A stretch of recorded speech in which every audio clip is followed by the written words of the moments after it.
এখন টের পাইবেন বক্তা আসতেছে। আমি তো আপনারা যাতে নড়াচড়া না করেন এই জন্য আমরা স্থানীয় বক্তারা মাঠটা ধরে রাখলাম। আর টের পাইবেন এখন।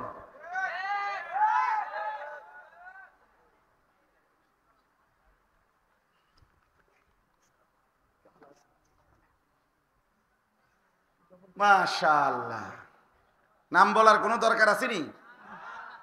হাসিটাই তো বলে দিছে কে না? মাশাআল্লাহ, আল্লাহ তাআলা ভরপুর বরকত দান করে। 16 বছর, 18 বছর, 17 বছর, 14-15 বছর বয়স, অথচ একদিনও ফজরের নামাজ পড়ে না। এত বড় জানোয়ার মুসলমানের বাচ্চা কেমনে হয় আমি বুঝি না। তার মা কেডা, তার বাপ কেডা? এই অসভ্য কোন মার ঘরে জন্ম নিল আমি বুঝি না। মানা মুসলমানের বাচ্চা এত বড় জানোয়ার হইবার কথা না। এটা তো 1-2 দিন না, 6 মাসে একদিন জামাত ছুটতে পারে, 3 মাসে একদিন নামাজ ছুটে যাইতে পারে, কাজা হইতে পারে। কিন্তু খোদার 365 দিনের এক বছরে কোনো দিন ফজরের নামাজের ওয়াক্ত জীবনে তার আসে নাই, পড়েই না কোনোদিন, জানেই না ফজরের ওয়াক্ত। আরে মানুষের বাচ্চা কেমনে এরূপ হয়? মুসলমানের বাচ্চা এমন হয় কেন? মুসলমানের রক্ত যার ভিতরে সে এমন হবে কেন? এই ছেলেরা বলো না মিয়া, তোর মা তোরে দুধ খাওয়াই নাই? তুই মুসলমান বাবার ঘরে জন্ম নেস নাই বেটা? এভাবে ভুলে গেলি কেন? এই নাফরমান, এভাবে ভুলে গেলি কেন? কোরআনুল কারীমের 25 নম্বর পারা, কোরআনুল কারীমের 43 নম্বর সূরা, সূরাটার নাম সূরা যুখরুফ। এই সূরার 4টি আয়াত 67, 68, 69, 70, এই 4টি আয়াত আমি আপনাদের সামনে তেলাওয়াত করেছি। ইনশাআল্লাহ মোহতারাম হযরত মাওলানা মুফতি আরিফ বিন হাবিব তিনি কিছুক্ষণ পরেই চলে আসবে, বয়ান করবে। এই জন্য যেটুকু সময় পাওয়া যায় উনি আসতে আসতে এই অল্পটুকু সময় আমি ইনশাআল্লাহ এই 4টা আয়াতকে সামনে রেখে অল্প কিছু কথা আমরা আরজ করতে চাই। আল্লাহ তাআলা আমাদেরকে তৌফিক দান করেন। আল্লাহ পাক রব্বুল আলামিন ইরশাদ করছেন, আল আখিল্লাউ ইয়াউমাইদিন বা'দুহুম লিবা'দিন আদুউন ইল্লাল মুত্তাকিন। আল্লাহ তাআলা এই 67 নম্বর আয়াতে বলতেছেন, দুনিয়ার মধ্যে যত বন্ধুত্ব আছে, আল আখিল্লাউ অর্থ হলো বন্ধুগণ, পরস্পরের মধ্যে যত বন্ধুত্ব আছে সমস্ত বন্ধুরা ইয়াউমাইদিন সেদিন কিয়ামতের দিন হয়ে যাবে বা'দুহুম লিবা'দিন আদুউন একে অপরের শত্রু। বন্ধুগণ, দুনিয়ার বন্ধুত্বপূর্ণ যারা বন্ধু, একজন আরেকজনের বন্ধু, এই বন্ধুরা সেদিন কবর, হাসর, আখেরাতে হয়ে যাবে বা'দুহুম লিবা'দিন আদুউন একে অপরের শত্রু। আদুউন মানে শত্রু, শত্রু হয়ে যাবে। ইল্লাল মুত্তাকিন, তাহলে দুনিয়ার বন্ধুত্ব কি মোটেই টিকবে না? তো আল্লাহ তাআলা বলেন হ্যাঁ টিকবে। কবরে, হাসরে, আখেরাতে ওই বন্ধুত্ব টিকে থাকবে, বন্ধুত্বই থাকবে, শত্রু হবে না তাদের মাঝে যারা ছিল মুত্তাকি, যাদের বন্ধুত্ব সম্পর্ক তাকওয়ার ভিত্তিতে, তাকওয়ার ভিত্তিতে, ঈমান আমলের ভিত্তিতে, আখেরাত পরকালের ভিত্তিতে। একজন আরেকজনের সাথে সম্পর্ক ছিল এই উদ্দেশ্যে যে একে অপরকে আখেরাতের পথ দেখাবে, নেক কাজের পথ দেখাবে। স্বামী স্ত্রীর সম্পর্ক সেটাও গভীর বন্ধুত্ব। তো স্বামী স্ত্রীকে নেক কাজে আখেরাতের বিষয়ে উৎসাহিত করে, স্ত্রীও স্বামীকে নেক কাজে উৎসাহিত করে, ঈমান আমলের আখিরাত পরকালের দিকে সহযোগিতা করে। এই যে একে অপরের এই সহযোগিতা, তাকওয়ার সম্পর্ক, এটা আল্লাহ তাআলা বলেন এই সম্পর্কটা টিকে থাকবে কবরেও, হাসরেও, আখিরাতেও, জান্নাতেও। এরা বন্ধুই থাকবে। স্বাভাবিক চলমান বন্ধুত্ব, যুবক হোক বৃদ্ধ হোক, জীবন চলার পথে যার সাথে যার সম্পর্ক, এটাও যদি হয় একে অপরের প্রতি আখিরাত পরকালের ব্যাপার, আখিরাত পরকালের বিষয়ে। সমবয়সী বন্ধু একজন আরেকজনকে নামাজের কথা মনে করায়, একজন আরেকজনকে চরিত্রের কথা মনে করায়, একজন আরেকজনকে গুনাহ থেকে বাঁচবার প্রেরণা দেয়। দোস্ত, তুই আমরা একসাথে চলি, এত বড় মিথ্যা কথাটা কেন বলি? দোস্ত, আমরা একসাথে এত বড় চুরি কেন করলি? কেন তুই জুয়ার আড্ডায় যাও? কেন তুমি মদের আড্ডায় যাও? এই মনে করেন এরকম গুনাহ থেকে বাঁচাইতে চায়, নেক কাজে উৎসাহিত করে। চলো না নামাজ পড়ি, চলো ওলামায়ে কেরামের কথা শুনি, চলো কোরআনুল কারীম তেলাওয়াত করি। এই মনে করেন এরকম যত কিছু নেক কাজের সহযোগিতা, সম্পর্ক, আন্তরিকতা, আল্লাহ তাআলা বলেন এই বন্ধুত্ব এটা কোনোদিন শেষ হবে না, কবরেও না, হাসরেও না, দুনিয়াতেও না, একেবারে আখিরাতেও না, জান্নাতেও না। কিন্তু গুনাহের কাজের বন্ধুত্ব, বিড়ি আমনের ম্যাচলাইট ওনার, এই যে সম্পর্ক, বুঝেন নাই? মতো এর আগের বার কি আপনারা ঘুমিয়ে আছিলেন, তখন হঠাৎ সেটা উঠলেন, কি হোক তা আগের ঠিকই আনকমন করছে, কি হোক না? আমার কাছে এটা আশ্চর্য লাগলো যে আগে যে কোনো চুপচাপ, এখন সব লইরা উঠলো।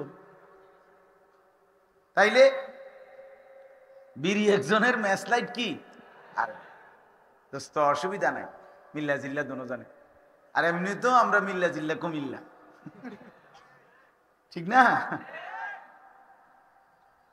তো এই যে সহযোগিতা, এটা তো গুনাহের বন্ধুত্ব। হ্যাঁ, মোবাইল একজনের এমবি ঢুকাই দিছে আরেকজন, কেন? দুইজনে মিলে উলঙ্গ ছবি দেখবে, নর্তকীর নাচ দেখবে, অশ্লীল দৃশ্য দেখবে। একজনে টাকা পুরায় নিছে এমবি, চারজনে মিলে অসৎ ছবি দেখছে, অশ্লীল দৃশ্য দেখতেছে। এই যে বন্ধুত্ব, মোটর সাইকেলের একজনের তেল ঢুকাই দিছে আরেকজন, অকটেন নিয়ে দিছে আরেকজন, আমরা ফ্রেন্ড, বন্ধুত্ব। এবার লং ড্রাইভে গেছে, ঢাকা থেকে ছাড়ছে, কক্সবাজার গিয়ে থামছে, কক্সবাজার গিয়ে শুরু করছে, ছাড়ছে, ঢাকা এসে থামছে। বর্তমান সময়ের একটা উঠতি বয়সের তরুণ যুবকদের একটা নতুন অসভ্যতা, এটা যে অসভ্যতা, বর্বরতা, এটা কোনো যুবতী কন্যা, কারো মেয়ে, কারো বোন, তাকে মোটর সাইকেলের পিছনে করে লম্বা পথ কোথাও নিয়ে যায়। আর এই অসভ্যরা এটাকে উল্লাস আর আনন্দের উপকরণ মনে করে, অথচ এই সম্পর্ক গুনাহের সম্পর্ক, অসৎ সম্পর্ক। মন্দ কাজের সহযোগিতা, সুদের কাজে সহযোগিতা, ঘুষের সহযোগিতা, জিনা ব্যভিচারের সহযোগিতা। ছেলেটা চিন্ত না কোনোদিন মদের আড্ডা, আহা, বন্ধু নামের এক দুষ্ট তারে ধীরে ধীরে মদের আড্ডায় অভ্যস্ত করে দিয়েছে। এই ছেলেটা কোনোদিন জুয়া চিন্ত না, তারে জুয়ায় অভ্যস্ত করে দিয়েছে। একর ছেলেটা কোনোদিন নারীর ফাঁদে, নারীর কাছে কোনো অসভ্য দুশ্চরিত্রা বেহায়া মেয়ের কাছে তার কোনো সম্পর্ক ছিল না মূলত, কিন্তু ধীরে ধীরে বন্ধু নামের কোনো দুষ্ট শয়তান তারে অসৎ কোনো নারীর ফাঁদে ফেলে দিছে। এই যে সম্পর্ক, এই সবগুলো হলো গুনার কাজে সম্পর্ক। মাঝ বয়সী অনেক আছে, একসাথে বৈশাখ চা দোকানে চলার পথে বিড়ি সিগারেট খায়, টেলিভিশনে নাচ গান দেয়। এই হিসাবে উনাদের মধ্যে সম্পর্ক সব সময়। বিকাল টাইমটা ওনারা একসাথে চা দোকানে আড্ডা মারে, একসাথে বিড়ি সিগারেট খায়, একসাথে টেলিভিশনে নাচ গান দেখে, একসাথে বৈশা 5 জন 7 জন বিড়ি খাইতে খাইতে 14 গোষ্ঠীর যত বদনাম গীবত বৈশা বৈশা করে। এই সম্পর্ক এটাও গুনার সম্পর্ক, ঠিক কিনা বলেন? এটাও কি গুনাহের বন্ধুত্ব, আন্তরিকতা, গুনার কাজে। আল্লাহ তাআলা বলেন আল আখিল্লাউ ইয়াউমাইদিন বা'দুহুম লিবা'দিন আদু। এই যতগুলো বন্ধুত্ব আছে এর মধ্যে একমাত্র ঈমান আমলের বন্ধুত্ব ছাড়া একজন আলেমের সাথে সাধারণ একজন মুসলমানের সম্পর্ক ঈমান আমলের সম্পর্ক। একজন হক্কানি বুজুর্গের সাথে সর্বস্তরের মুসলমানের সম্পর্ক আখিরাতের সম্পর্ক, হালাল কাজের সম্পর্ক। এই জন্য যত বন্ধুত্ব, তাকওয়ার বন্ধুত্ব, ঈমান আমলের বন্ধুত্ব, আখিরাতের বন্ধুত্ব, নেক কাজের বন্ধুত্ব, আল্লাহ বলেন এরা ছাড়া বাকি সমস্ত সম্পর্ক, বন্ধুত্ব, পরিচয় সবকিছু কিয়ামতের দিন এবং কবরে থেকেই এরা একে অপরের শত্রু, দুশ্মন হয়ে যাবে। দুশ্মন ক্ষতি হবে। এক বন্ধু আরেক বন্ধুর শত্রু হবে। এখন সেই শত্রু হইয়া কি ক্ষতি করবে এটাই শোনেন শুধু, তাইলে বুঝবে। নেক কাজের বন্ধুত্ব পরকালের উপকার কি হবে, আর গুনার কাজের বন্ধুত্ব সম্পর্ক এটাও কি ক্ষতি করবে, এটা তাফসীরের মধ্যে, এই আয়াতের তাফসীরে স্পষ্ট করে লেখা আছে। হযরত আলী রাদিয়াল্লাহু তাআলা আনহু বলেন, আলী রাদিয়াল্লাহু তাআলা আনহু এই আয়াতের তাফসীরে ব্যাখ্যা করছেন, দুনিয়ার মধ্যে দুইটা বন্ধুত্ব, একটা হলো নেক কাজের বন্ধুত্ব, আরেকটা হলো গুনাহের কাজের কি বন্ধুত্ব। হযরত আলী রাদিয়াল্লাহু তাআলা আনহু বলেন, প্রথমত নেক কাজের দুই বন্ধু, তো এই দুই বন্ধুর মধ্যে একজন ইন্তেকাল করছে, মারা গেছে, তাকে কবরে দাফন করা হলো। এখন মুনকার নাকির ফেরেশতা এসে তাকে 3টা প্রশ্ন করলো, প্রশ্নের জবাব সে ঠিকমতো দিতে পারল। আল্লাহ তাআলার পক্ষ থেকে তখন ফেরেশতাদেরকে বলা হবে, ওয়াফতাহু লাহু বাবান ইলাল জান্নাহ, আমার এই নেককার বান্দার জন্য কবরে তার সামনে জান্নাতের দরজা খুলে দাও। এই লোকটা জান্নাতের দরজা যখন খুলে দিবে, জান্নাতের দৃশ্য, নাজ ও নিয়ামত সচক্ষে দেখবে। আর আল্লাহর পক্ষ থেকে ফেরেশতারা তাকে বলবে, হাদা মাকআদুক, এটাই তোমার ঠিকানা, এটাই তোমার আগামী দিনে গন্তব্যস্থল, এখানেই তুমি ঢুকবা, যাবা।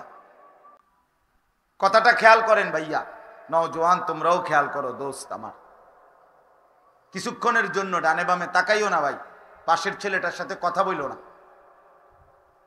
দোস্ত এখানে বৈশা কথা বইল না, হাসাহাসি ধাক্কা ধাক্কি করো না ভাইয়া। ফাইজলামি করতে যদি ফাইজলামি আরো থাইক্কা যায় কারো, তুমি উঠতে যাও, তোমার ফাজিলের লগে নিয়ে যাও না। তোমার যদি আরো ফাইজলামি বাকি থাকে, তো যেই ফাজিলের লগে তুমি ফাইজলামি করবা, পরে লইয়া উঠতে যাও, বলে দোস্ত আয়, আমরা বাকি আছে আরো কাজ, ওয়াজ হইন না, কোনো আমরা আগে থাকতাম না। এর থেকে কত ভালো ভালো হুজুর আইছে জীবনে দেখছি, কত শরীরওয়ালা মোড়া তাজা হুজুর আইসে গেছে, আমারে লড়াইতে আসছে না। হ্যাঁ, কিছু নিকৃষ্ট বেয়াদব এমনই হয়, যাদের কলজা পাথর, যারা মনে করে কোনো কিছুতেই আমি নড়ব না। আহা, এটা দুর্ভাগ্য, যার দিল নড়ে না, বাপ বিশ্বাস করে না, এটা দুর্ভাগ্য। ছেলেরা, এটা দুর্ভাগ্য ভাইয়া।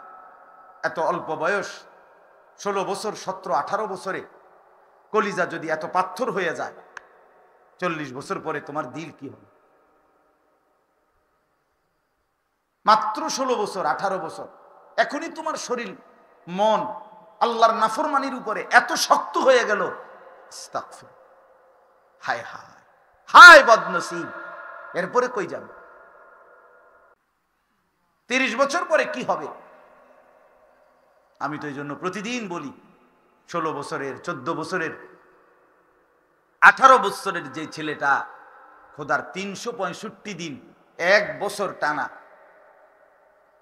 এত বড় একটা বছর খোদার 365 দিনে কোনোদিন ফজরের নামাজ পড়ে না, মুসলমানের ঘরে ঘুমাইয়া, বাপ মা জীবিত,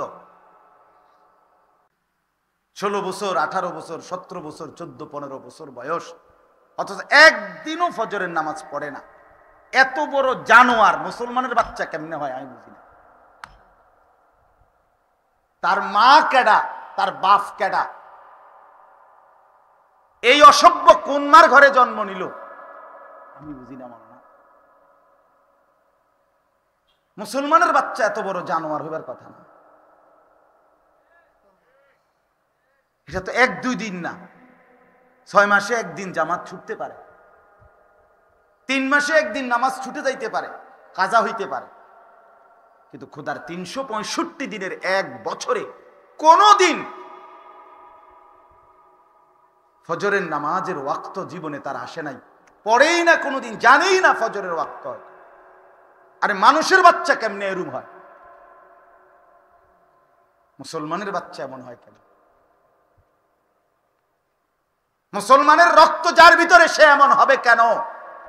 এই ছেলেরা বলো না মিয়া, তোর মা তোরে দুধ খাওয়াই নাই? তুই মুসলমান বাবার ঘরে জন্ম নেস নাই বেটা? এভাবে ভুলে গেলি কেন? এই নাফরমান, এভাবে ভুলে গেলি কেন? তোর জীবনে কি কোনোদিন ফজরের আজান হবে না? খবিস, আল্লাহ রসুল সাল্লাল্লাহু আলাইহি সাল্লাম বলছেন, যে ফজরের নামাজ পড়ে না সে খবিস। ওয়া ইল্লা আসবাহা খাবিসান নফস, নবীজি বলছে খবিস, খবিস এটা। আর খবিস টয়লেটে থাকে, বাথরুমে থাকে, পেশাব পায়খানার মধ্যে থাকে, যে ওইটারে খবিস কয়। এই জন্য নবীজি বাথরুমে ঢুকতে, টয়লেটে ঢুকতে নবীজি দোয়া পড়তেন, আল্লাহ খবিস থেকে পানাহ চাই। বলতেন কিনা, আল্লাহুম্মা ইন্নী আউযু বিকা মিনাল খুবুসি ওয়াল খাবাইস, আল্লাহ খবিস থেকে পানাহ চাই। এই জন্য ফজরের নামাজ যে পড়েন এটা খবিস, এটা খবিস। যেই পড়ে না, জওয়ান হোক, বুড়া হোক, পুরুষ হোক, নারী হোক, এটা খবিস। এই জন্য বললাম বাপ, দিল এমন যেন মরে না যায়, এত শক্ত যেন দিল না হয় যে কোনো দিন মনেই পড়ে না। ওয়ালা তাকুনু কাল্লাযীনা নাসুল্লাহ ফাআনসাহুম আনফুসাহুম উলাইকা হুমুল ফাসিকুন। রব্বুল আলামিন বলে, আমার মুমিন বান্দা তুমি এমন হইও না। কেমন? কাল্লাযীনা নাসুল্লাহ, যারা আমি আল্লাহকে দীর্ঘদিন ভুলে গেছে। আল্লাহ বলেন, বান্দা অনেক দিন যদি আমাকে ভুলে যাও, ফাআনসাহুম আনফুসাহুম, একদিন আমি তোমার নিজেকেই তোমার থেকে ভুলিয়ে দেব। একদিন তোমার আর নিজের পরিচয় মনে থাকবে না, তুমি নিজেকেই ভুলে যাবা। তোমার আর কোনোদিন মনে পড়বে না তুমি মুসলমান, তোমার আর কোনোদিন মনে পড়বে না তুমি মরবা, তোমার আর কোনোদিন মনেই পড়বে না তোমার কবরে প্রশ্ন হবে, তোমার আর কোনোদিন মনেই পড়বে না তোমাকে কবর থেকে হাসরের ময়দানে উঠতে হবে, তোমার আর কোনোদিন মনেই পড়বে না তোমার আমলনামা লিখা হচ্ছে, তোমার আর কোনোদিন মনে পড়বে না তোমার জিন্দিগির আমল মিজানের পাল্লায় ওজন হবে। এটার মনেই পড়বে না তোমাকে ফুল সেরাত পার হইতে হবে। হ্যাঁ, এটা লানত, আল্লাহর অভিশাপ। আল্লাহ তাআলা বলে, তুই আমারে অনেকদিন ভুলে গেলি না ফরমান, ঠিক আছে, এবার আমি তোকেই ভুলাই দিলাম। আমরা অনেক সময় কথায় কথায় বলি, বেটা এমন ফিডা দিমু তোর বাপের নাম ভুল্লা যাবি, বলে কি না? তোর 14 গোষ্ঠীর নাম ভুল্লা যাবি বেটা।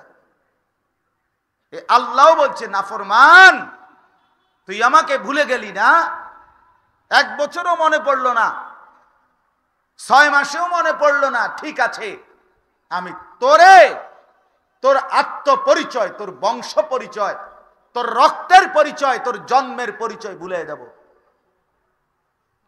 এরপরে শুধু খাবি, ঘুমাবি, নারীর পিছনে ঘুরবি, আর জন্তু আর জানোয়ারের মতো দুনিয়া উপভোগ করবি। বেনামাজি সন্তান, ওই মনে রাখো, কুত্তাও দুনিয়া ভোগ করে, রাস্তার কুত্তা দুনিয়া ভোগ করে বেটা। কুত্তার ঘরেও বাচ্চা হয়, কুত্তাও ঘুম যায়, কুত্তাও খায় বেটা। যৌন চাহিদা, যৌন চাহিদা কুকুরেরও পূরণ হয়। এটা আহামরি কিচ্ছু না, আহামরি কোনো বিষয় না। যৌন চাহিদা পূরণ হলো, পেটের ভোগ খাবার চাহিদা পূরণ হইল, লজ্জাস্থানের চাহিদা পূরণ হইল, খালাস, জিন্দিগি ফুর্তিতে।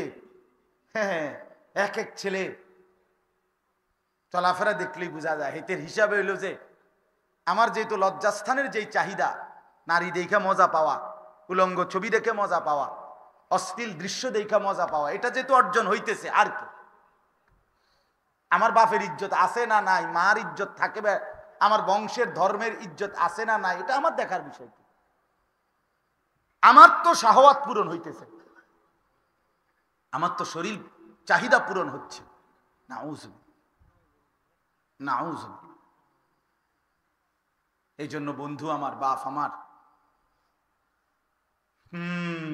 আমি এটা বললাম, রাসূলুল্লাহ সাল্লাল্লাহু আলাইহি সাল্লাম সরাসরি ডাক দিয়ে বলছে, যুবকের প্রতি নবীজির কি পরিমাণ মহব্বত ছিল, নওজোয়ানদের জন্য। আল্লাহ নবী বলছে, ইয়া শাবাবা কুরাইশ, হে কুরাইশের যুবকগণ, এভাবে ডাকছেন। গুদ্দু আবসারাকুম ওয়াহসানু ফুরুজাকুম। নবীজি বলছে, হে কুরাইশের যুবকগণ, তোমরা তোমাদের চোখ নিচের দিকে নামাও এবং তোমরা তোমাদের লজ্জাস্থান হেফাজত করো।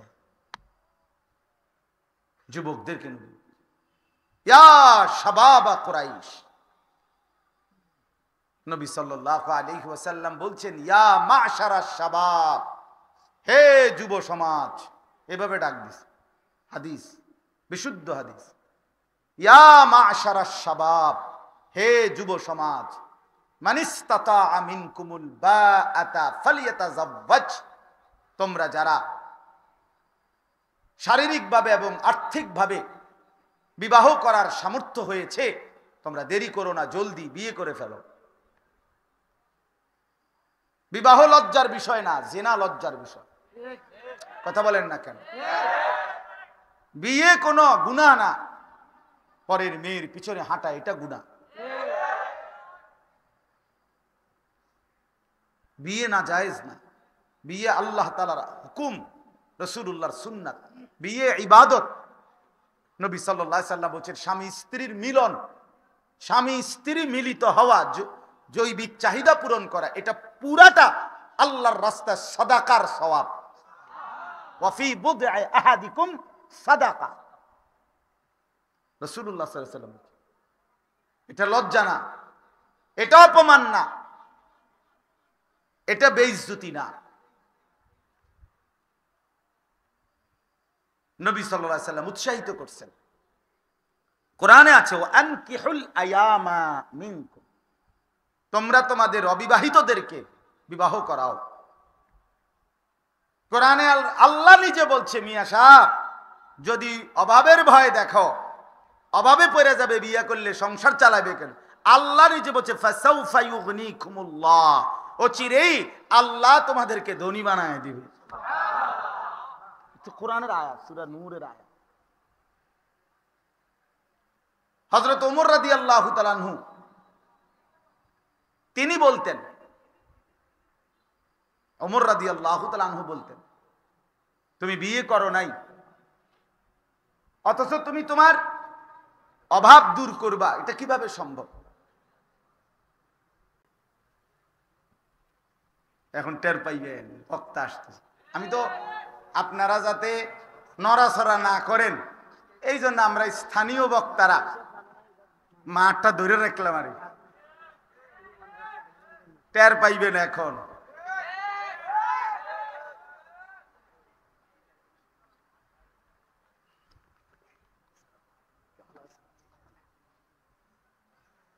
মাশাআল্লাহ, নাম বলার কোনো দরকার আছে নি?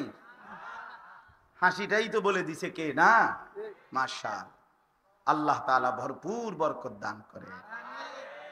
তো আমি বলতেছিলাম, আমার কথা এটাই, কোরআনুল কারীমে আল্লাহ তাআলা বললেন, আল আখিল্লাউ ইয়াউমাইদিন বা'দুহুম লিবা'দিন আদু ইল্লাল মুত্তাকিন। এই কথাটাই আমি শেষ করতে চাচ্ছি। হযরতে আলী রাদিয়াল্লাহু তাআলা আনহু বলেন, এই দুইজন নেককার লোক বন্ধুত্ব, তো একজন মৃত্যুবরণ করার পরে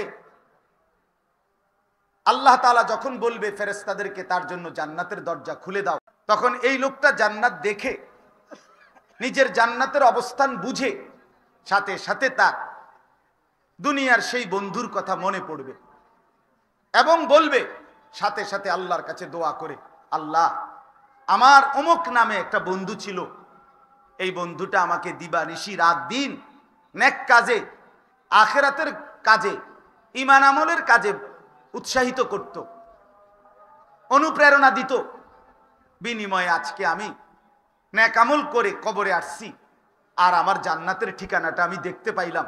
আপনার কাছে ফরিয়াদ, আপনি আমাকে আমার সেই বন্ধুটাকে মৃত্যু পর্যন্ত হেদায়েতের উপরে রাইখেন এবং আমার মতো কবরেও এমন জান্নাতের দৃশ্য তাকে দেখাইয়েন। আল্লাহ তাআলা তখন সরাসরি বলবে এই কবরের বান্দাকে, হে আমার বান্দা, অচিরেই আমি তোমার সেই বন্ধুকে এই কবরে তোমার সাথে এমন অবস্থায় দেখা করাবো যখন তোমরা দুইজন, তুমি তোমার বন্ধুকে দেখে শুধু হাসবা, মোটেই কাঁদবা না। সাথে সাথে হযরত আলী রাদিয়াল্লাহু তাআলা আনহু বলেন, দুনিয়ার মধ্যে যেই দুই বন্ধুর মধ্যে সম্পর্ক ছিল গুনার সম্পর্ক, নাফরমানের সম্পর্ক, ওই যে বললাম বিড়ি একজনের, ম্যাচলাইট আরেকজনের, মনে আসেনি? মোটরসাইকেলের একজনের অকটেন ঢুকাই দিছে আরেকজনে, মোবাইল একজন এমবি দিছে আরেকজন, এই যে সম্পর্ক। দোস্ত আমি আছি না, আমি থাকতে ফ্রেন্ড, বন্ধু বন্ধুর জন্য যদি আমরা কিছু না করতে পারি, আমার টাকা যদি তোর উলঙ্গ ছবি দেখার জন্য খরচই করতে না পারি, তোর মোবাইলে যদি এমবি দিতে না পারি, তা আমার বন্ধু কি আর? একসাথে চলি আমরা, তুমি জুয়া খেলবা, আমি টাকা দিতে পারতাম না, তাহলে আর ফ্রেন্ড হলাম কেন? বুঝেন না কথাটা? একসাথে তুমি চলি ফিরি, তুমি নেশা করবা, আমি টাকা দিতাম পারতাম না কেন? আমরা বন্ধু না? এই নাফরমানির বন্ধুত্ব।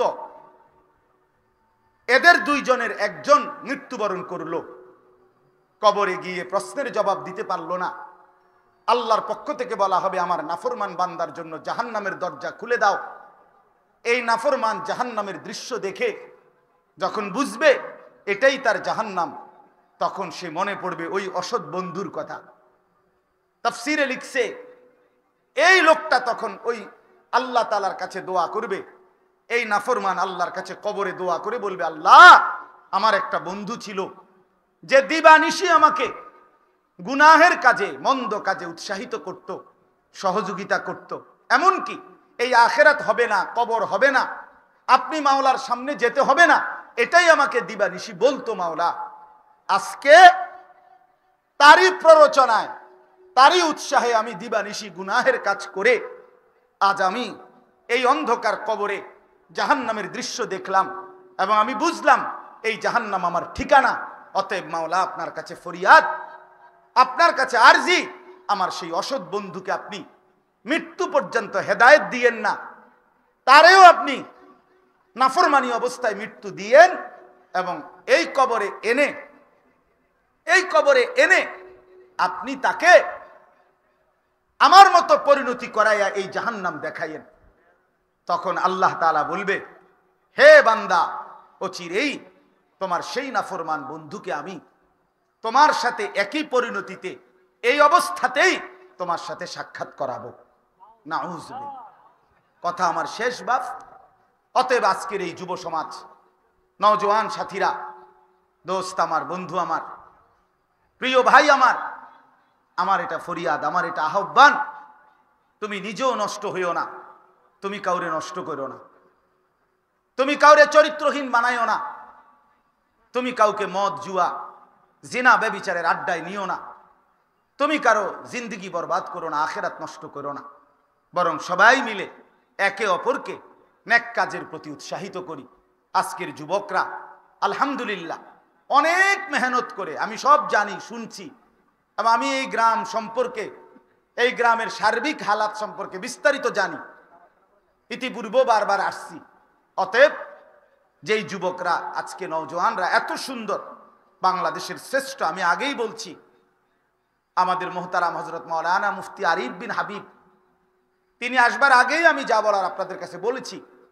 উপযুক্ত এই তিনজন প্রখ্যাত বুজুর্গ, বর্তমান সময়ের সকলের শ্রদ্ধেয় প্রিয় আস্থাভাজন আলেমে দ্বীন, ওনাদেরকে এনে আনবার চেষ্টা করছে নওজোয়ান ছেলেরা। আল্লাহ তাআলা তাদের এই মেহনত, তাদের এই চেষ্টাকে সর্বোত্তম বিনিময় দান করেন। বাকি যুবকরাও তাদের থেকে শিক্ষা নিয়ে সবাই মিলে এলাকা, সমাজ, গ্রাম, পাড়া, মহল্লা উত্তম আখলাক দ্বারা, উত্তম জিন্দিগি দ্বারা গড়বার চেষ্টা করি। একে অপরকে ঈমান আমলের কাজে, আখিরাতের কাজে উৎসাহিত করি। আল্লাহ তাআলা আমাদেরকে তৌফিক দান করেন, কবুল করেন। সকলেই বলেন আমিন। সুবহানাল্লাহি ওয়া বিহামদিহি, সুবহানাকাল্লাহুম্মা বিহামদিকা, আশহাদু আল্লা ইলাহা ইল্লা আনতা, আস্তাগফিরুকা ওয়া আতুবু ইলাইক।